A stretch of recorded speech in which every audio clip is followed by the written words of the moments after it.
Hey, welcome back. On January 3rd, Alexandria Ocasio Cortez is about to become the youngest woman ever in the history of the United States to be elected to the House of Representatives. She's 29 years old. But this video isn't about that part of her life. Well, not directly. In following her account on Instagram for the past weeks, you can also follow it here. And what has struck me again and again when I look at her posts is how surprisingly human she is. I mean, this shouldn't come as a surprise. I mean, she is human after all. But the point is, she's posting videos of herself talking on her phone, the first day of training at Congress, the bag that she was given, just pictures of her. And it's very direct. There are no politically correct gurus making sure that everything she's posting is perfect. There's no cameraman, there's no editing. It's her on her phone, upfront, personal, and very, very human.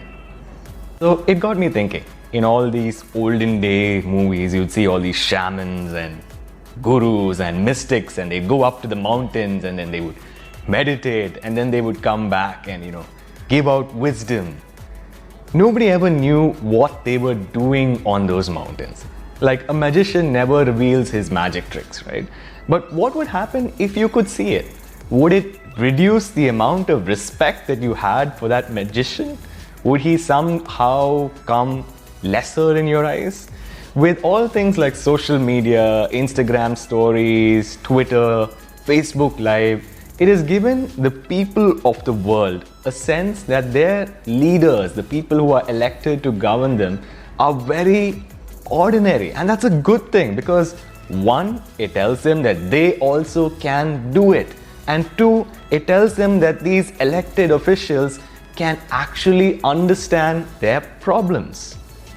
I remember back in the day in school, I used to be always afraid of going into the teacher's common room because it was such a mystical place, where the teachers went to do teacherly things. As I got older, I finally got the opportunity to go into the common room one day. I was very in awe. And I saw one of my teachers sitting there and he was having lunch. And he offered me a bite to eat. I politely declined. But it was so normal. I was looking behind the, screen that they have, and I was seeing the normal human beings that teachers are. And the question that asked me then, and it comes back to me now, is did this looking behind the screen, this humanizing of greatness, did it somehow reduce the amount of respect that I had for my teachers? And the answer is no. Absolutely not.